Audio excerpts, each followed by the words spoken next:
এই যে সংসদের নাম শুনলে যে মানুষগুলো হুজুরদের টিটকারি মারে, না হুজুর আবার সংসদে যাবে মানে? আরে ভাই, সংসদে কারা যাবে, কেন যাবে, কি করা লাগবে? আল্লাহ এই সূরার ভেতরে প্রায় 13টা পয়েন্ট দিয়েছেন। আমরা আসেন তেলাওয়াত কি তো আয়াতের ব্যাখ্যায় যাই। শারআ লাকুম মিনাদ-দীনি মা ওয়াসসা বিহি নূহান ওয়াল্লাযী আওহাইনা ইলাইকা ওয়া মা ওয়াসাইনা বিহি ইব্রাহিমা ওয়া মূসা ওয়া ঈসা আন আকিমুদ-দীন ওয়া লা তাতাফাররাকু ফীহি। আয়া শারআ শব্দ দিয়ে আল্লাহ আয়াত শুরু করলেন। শারআ মানে নির্ধারিত করা, শারআ মানে বিধিবদ্ধ করা, নির্ধারণ করে দেওয়া, ফাইনাল। আল্লাহ বলেন আমি নির্ধারিত করে দিয়েছি, বিধিবদ্ধ করে দিয়েছি তোমাদের জন্য। মিনাদ-দীনি মা ওয়াসসা বিহি, ওই জীবন ব্যবস্থাকে, ওই দিনকে, ওই ধর্মকে আমি বিধিবদ্ধ করে দিলাম, তোমাদের উপরে আমি ওহী করলাম। হে নবী, আপনাকে আমি ওহী করছি, শুধু তা না, আপনার আগে আমি নূহ নবীকে ওহী করেছিলাম। নূহ নবীর নাম আল্লাহ প্রথমে কেন দিলেন? হযরতে আদমের পরে হযরতে নূহ ছিলেন রাসূল এবং শরীয়তের বিধান তিনি পেয়েছিলেন। ওই জায়গা থেকে শরীয়তের বিধিবিধান শুরু হয়ে যায়। লিকুল্লি উম্মাতিন জাআলনা লিকুল্লিন জাআলনা মিনকুম শিরআতাও ওয়া মিনহাজা, প্রত্যেকটি জাতির জন্য আলাদা আলাদা শরীয়ত আমার আল্লাহ এই দুনিয়ায় নাজিল করেছিলেন, নির্ধারিত করে দিয়েছিলেন তাদের জন্য। এই আয়াত থেকে মূল শিক্ষা যেগুলো বের করেছি খুব তাড়াতাড়ি বলছি। এখানে 4 জন বড় বড় নবীর একেবারে স্পষ্ট নাম আছে। ওয়াল্লাযী আওহাইনা ইলাইকা, আপনার প্রতিও আমি এই একই ওহী করলাম। মা ওয়াসসা বিহি নূহা ওয়াল্লাযী আওহাইনা ইলাইকা ওয়া মা ওয়াসাইনা বিহি ইব্রাহিমা ওয়া মূসা ওয়া ঈসা। নূহ নবীর নাম আল্লাহ প্রথমে দিয়েছেন, এখান থেকে শরীয়ত শুরু। 2 নম্বরে ইব্রাহিম, মূসা, ঈসা, এই পাওয়ারফুল নবীদের নাম দিয়ে আল্লাহ জানালেন আন আকিমুদ্দিন, তাদের প্রত্যেককেই বলেছিলাম আমার বিধান কায়েম করো। ওয়ালা তাতাফাররাকু ফি, এ বিষয়ে কোনো মত পার্থক্য চলবে না। মা তাদউহুম ইলাই কাবরা আলাল মুশরিকিনা মা তাদউহুম ইলাই। হে নবী, আপনি যখন এই পথে মানুষকে ডাকবেন, সবচাইতে বেশি দুর্বহ, দুষ্কর্ম, সবচাইতে বেশি কষ্ট লাগবে, অসহ্য লাগবে, খারাপ লাগবে মুশরিকদের কাছে। সুতরাং আল্লাহর দিন কায়েমের কথা বললে এই দেশে এসে যে দল করুক না কেন, যদি মুশরিক হয় তার কাছে খারাপ লাগবে। আজকে প্রমাণ হয়ে যাবে আপনি কি আসলেই মুমিন না মুশরিক। আল্লাহু ইয়াজতাবি ইলাইহি মাইয়াশা, আল্লাহ যাকে পছন্দ করেন, যাকে নির্বাচিত করেন, ইয়াজতাবি, নির্বাচনের মাধ্যমে আল্লাহ যাকে নির্বাচিত করেন, এই মানুষটাকে দিয়ে আল্লাহ দিন কায়েমের জন্য নির্ধারিত করেন। ওয়াহদি, তাকে পথ দেখান। ইলাইহি মাইয়ুনিব, যে লোকটা আল্লাহর দিকে চলতে চায় আল্লাহ তাকে এই হেদায়েতটা দান করেন। তো বাংলা অর্থ ছিল এই আয়াতের। তাফসীরের ভেতরে আমরা পেয়েছি পৃথিবীর ময়দানে যত বড় বড় নবীর নাম আমরা শুনি, সূরা আহজাবের 7 নম্বর আয়াতের এই তাফসীরে পাবেন। ওয়াইদ আখাযনা মিসাকুহুম মিনকা ওয়া মিন নূহি ওয়া ইব্রাহিম ওয়া মূসা ওয়া ঈসা আন হাকিম ঈসা ইবনে মারইয়াম ওয়া আখাযনা মিনহুম মিসাকান গালিযা। বলেন আল্লাহু আকবার। স্মরণ করো এই সময়ের কথা, আমি যখন অঙ্গীকার নিয়েছিলাম নবীদের কাছ থেকে, তার ভেতরে আপনার কাছ থেকেও নিয়েছি, মূসা, ঈসা, ইব্রাহিম, আর প্রত্যেকের অঙ্গীকার ছিল দৃঢ়। নবীদের কাছে আল্লাহ যে অঙ্গীকার নিয়েছিলেন সেটা কি? আমার সালনা মিন ক্বাবলিকা ইল্লা, আমার সালনা মিন ক্বাবলিকা মির রাসূলিন ইল্লা নূহি ইলাইহি আন্নাহু লা ইলাহা ইল্লা আনা ফা'বুদনি ইল্লা আনা ফা'বুদুন।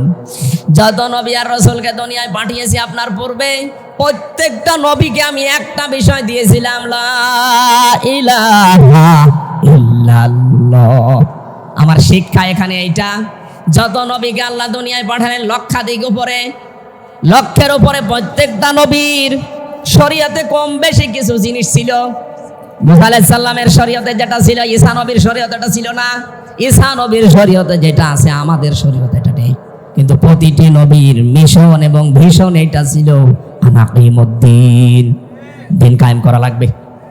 ওয়ালা তাতাফাররাকু ফি, এই বিষয়ে কোনো ফতোয়াবাজি চলবে না। সুতরাং বাংলাদেশে যে যেই দলে আছেন, মতে আছেন, যে যে দরবার নিয়ে আছেন থাকেন, এক কাতারে আসা লাগবে এই বাক্যে যে আনাকিমুদ্দিন, দিন কায়েম করতে হবে। কথা বলুন। দিন যদি কায়েম না করতে পারি আপনার দরবারের দরবার কিন্তু চলবে না। কথা বলেন না কেন? আপনি যে চিল্লায় যাচ্ছেন জীবন চিল্লাও চলতে দেবে না। আমি যে দিন কায়েমের জন্য চেষ্টা চালাচ্ছি আমার এই চেষ্টাও বন্ধ হয়ে যাবে। এই জন্য আমাদের সব চাইতে উপরে এই টার্গেট নেওয়া লাগবে। আমরা যে যেখানে আসি দিন কায়েমের ব্যাপারে কোনো ফতোয়া নেই। কথা বলে না কেন? কারণ তো আমরা এই জমিনের মালিক না, আমরা এই জমিনের মালিক, এমনকি কোরআনের মালিকও আমরা না। আমরা হচ্ছে কোরআনের, এই যে জমিনটা দেখতে পাচ্ছেন এই জমিনের মালিক জনাব শাহাবুদ্দিন সাহেব, আমারে আব্দুল বারি ভাইরে, আজকের সভাপতি তাইব সাহেব, তালেব সাহেবকে সহ 5 জন মানুষকে উনি নিয়েছে যে ধান লাগান, বিকাল 5টা পর্যন্ত লাগাবেন, বেতন দিয়ে দেব। বিকাল 5টা বাজতে আর মাত্র 10 মিনিট বাকি আছে। দেখলাম 5টা বাজার 10 মিনিট আগে 8-10 জন মস্তান এসেছে মোটরসাইকেল নিয়ে। ওরা বলছে ধান তো লাগানো যাবে না, যা লাগিয়েছেন তুলে ফেলবো। আমরা যদি বলি ভাই আপনি ধান তুলবেন অসুবিধা নেই, কিন্তু আর 10 মিনিট পরে তোলেন, কারণ ধানও আমাদের না, এ জমিও আমাদের না। কথা বলেন কেন? আমরা কামলা, খাদেম, আমরা লিবার। আমাদের একটা টার্গেট আছে, বিকাল 5টা পর্যন্ত লাগানো শেষ করতে পারলেই শাহাবুদ্দিন সাহেব আমাদের বেতন দিয়ে দেবে, আর এইটা দিয়ে আমাদের সংসার চলবে। কথা বলেন না কেন? এর আগে যদি আপনি তুলে ফেলেন আপনাকে আমরা বাধা দেব, কথা কাটাকাটি হবে, হাতাহাতি হবে, মারামারি হবে, রক্তপাত হবে, মেরে ফেলা লাগলে মেরেও ফেলবো, তাও বেতন নেব। জমিনের মালিক আমরা, কোরআনের মালিক। 53 বছর বহু মানুষ কোরআনের খাদেম যারা চেষ্টা চালাচ্ছে আল্লাহর এই জমিনে আল্লাহর এই বিধানকে পালন করার জন্য, কিন্তু দেখতে পাচ্ছি অনেক মস্তান গোশের মানুষেরা বাধা দিচ্ছে। শুধু বাধা না, এই ধান তুলে ফেলার চেষ্টায় আছে। এই জন্য আমরা সংখ্যায় যদিও কম, লেবার মাত্র 5 জন, আমরা চেষ্টা চালিয়ে যাচ্ছি। ওয়াবুদু রাব্বাকা হাত্তা ইয়াতিয়াকাল ইয়াকিন, ইবাদত করো এই পর্যন্ত যতদিন মরণ না আসে। বিকাল 5টা মানে জীবনের শেষ দিন, জীবনের শেষ দিন পর্যন্ত চেষ্টা চালিয়ে যেতে থাকবো। যদি কেউ এর ভেতরে বাধা দিতে আসে, এই কোরআন কায়েম করাকে মারামারি হবে, হাতাহাতি হবে, রক্তপাত হবে, যদি মেরে ফেলা লাগে মেরেও ফেলবো।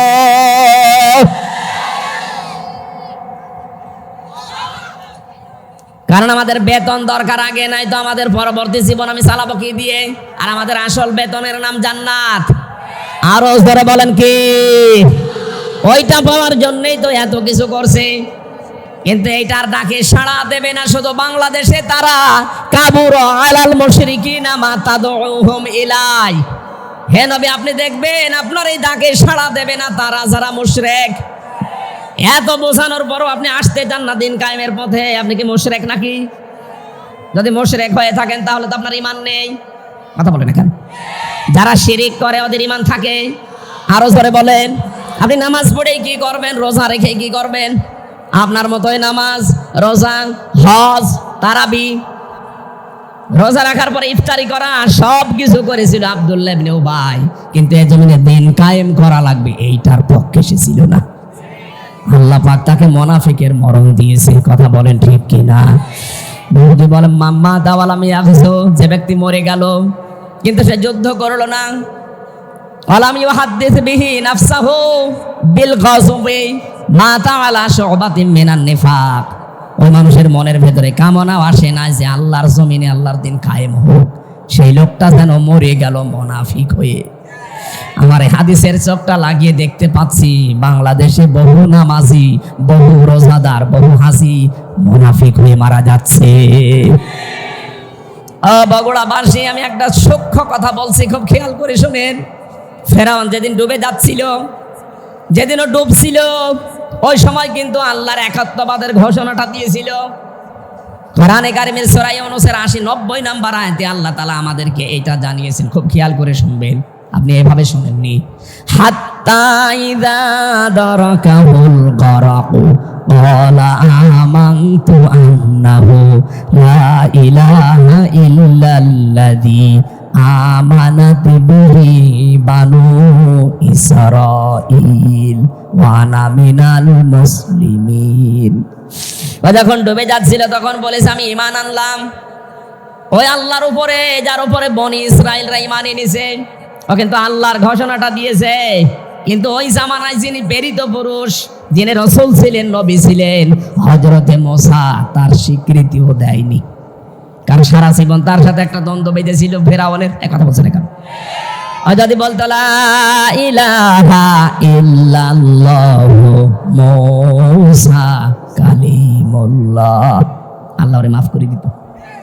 আল্লাহকে স্বীকৃতি দিয়েছে কিন্তু রেসালাতের স্বীকৃতি দেয়নি, এই জন্য ওর মরণ হয়েছে বেঈমান অবস্থায়। ও যে এখনো পর্যন্ত সটকি দিয়ে আছে। ফালিয়াউমা নুনাজ্জিকা বিবাদানিকা লিমান খালফাকা আয়া লিতাকুন লিমান, ফালিয়াউমা নুনাজ্জিকা বিবাদানিকা লিতাকুনা লিমান খালফাকা আয়া। তোর এই শরীরটাকে আমি আজ রেখে দিলাম, মেডিসিন লাগবে না, ঔষধ লাগবে না, পছন্দ ধরবে না, পোকামাকড়ে খাবে না, মাছে খাবে না, কিয়ামত পর্যন্ত যারা আসবে তোর পেছনে, তারা তোর জন্য, তুই যেন তাদের জন্য শিক্ষা হতে পারিস, রেখে দিলাম। আমি তাফসিরে সূক্ষ্ম কয়েকটা পয়েন্ট পেয়েছি। তার ১ নম্বরে ওকে আল্লাহ ঈমান দেয়নি, বেঈমান অবস্থায় মরণ দিয়েছে। এই কারণে আল্লাহ ওকে ডাকও দিয়েছিল, আল আন, এখন তুমি বলো যে আমি মুসলমান। এখন কেন? কথা সয়তা কবলু ওয়া কুনতা মিনাল মুফসিদিন, এর আগে তো তুমি বড় স্বৈরাচারী ছিলে, ফ্যাসাদ সৃষ্টিকারী ছিলে, হাজারো বান্দা বান্দিকে দুনিয়ায় শান্তিতে থাকতে দাওনি। আমি যে কয়টা পয়েন্ট পেয়েছি একটা একটা করে মিলাচ্ছি। ১ নম্বরে ফেরাউনকে আল্লাহ হেদায়েত দেয়নি, লোকটা বেঈমান হয়ে মারা গেল কালেমা স্বীকার করার পরেও। আর দেখ, কারণ কালেমাটা পড়েছে আল্লাহর কথা, আল্লাহর স্বীকৃতি, রাসূলুল্লাহর যেটা স্বীকৃতি সেটাও দেয়নি। মুসা আলাইহিস সালাম আল্লাহর রাসূল ছিলেন না? বড় কিতাবের ভেতরে তিনি একটা কিতাব পেয়েছিলেন, তাওরাত। কি মনে হয় এখান থেকে বাংলাদেশে আজ যারা নামাজ পড়েন, রোজা রাখেন, হজ করে আসেন, আল্লাহর কথা মতো এগুলো করেন, কিন্তু তার প্রেরিত পুরুষ এই জামানার জন্য কিয়ামত পর্যন্ত যিনি মুহাম্মাদুর, আরো জোরে বলেন মুহাম্মাদুর, আল্লাহর কথা আপনি মানেন, আমিও জানি, কিন্তু রেসালাতের কথা বলতে গেলে রাসূল যে 10 বছরে কোরআন দিয়ে রাষ্ট্র চালিয়েছেন, এইটা বলতে গেলে আপনার কাছে রাজনীতি মনে হয়, এটা আপনার কাছে দুনিয়ার বিষয় মনে হয়। আপনার মরণ হবে নামাজ পড়ে, রোজা রেখে, হজ করেও ফেরাউনের মতো। আর বাংলাদেশে এই প্রকার মানুষ মারতেছে, এই কথা বোঝা লাগবে। ২ নম্বরে পেয়েছি ফেরাউনকে আল্লাহ হেদায়েত দেয়নি, তার অন্যতম কারণ ও জুলুম করতে করতে শেষ পর্যায়ে পৌঁছিয়েছে। ইন্নামা নুমলি লাহুম লিয়াজদাদু ইসমা, মানুষ যখন জুলুমের একেবারে সর্বসীমায় পৌঁছিয়ে যায় পাপের, তখন আল্লাহ তাকে আর হেদায়েত দেয় না, কারণ ফেরেশতারা তখন তার প্রতি বরদোয়া করে। ইয়াতের তাফসীর আমি হাদিস পেয়েছি, জিবরাইল আলাইহিস সালাম যখন পানির নিচে দেখলেন ফেরাউন ডুবে গেছে, আবার উঠতেছে, ও যখন লা ইলাহা ইল্লাল্লাহ, ইল্লাল্লাহ বলতে পারে না, ইল্লাল্লাযী আমানাত বিহি বানু ইসরাঈলা ওয়া আনা মিনাল মুসলিমিন পর্যন্ত বলার পরে যে মুসা কালিমুল্লাহ বলতে পারে, এজন্য মুখের উপরে কাদা দিয়েছে। জিবরাইল বলছে আমি কাদা দেওয়ার পরে পা দিয়ে আটকিয়ে দিলাম যেন আর কথা বলতে না পারে। তাফসীরে মুফাসসির এটা জিলালিল কোরআনে আছে, উনি লিখেছেন এই কারণে ফেরাউনকে আর আল্লাহ কথা বলতে দেয়নি জিবরাইল ফেরেশতা, কারণ ও ছিল সালেম, আর সারাটা জীবন জিবরাইল দেখেছে যে করেছে কি। এই 15.5 বছর যারা মানুষের অধিকার নষ্ট করলেন, মানুষের উপরে জুলুম করে কত মানুষকে মানুষের বোঝা বানিয়ে দিয়েছেন। 2780 জন মানুষকে আপনি এই আন্দোলনে বোঝা বানিয়ে দিয়েছেন পরিবারের জন্য। এক কথা বলে না কেন? নবীজির কাজ ছিল তাহমিলুল কাল্লা, মানুষের বোঝা হালকা করে দেওয়া, আর আপনি মানুষের বোঝা আরো ভারী করে দিয়ে গেলেন। আপনার কপাল আর হেদায়েত নেই, আপনি বেঈমান হয়ে মরবেন ফেরাউনের মতো।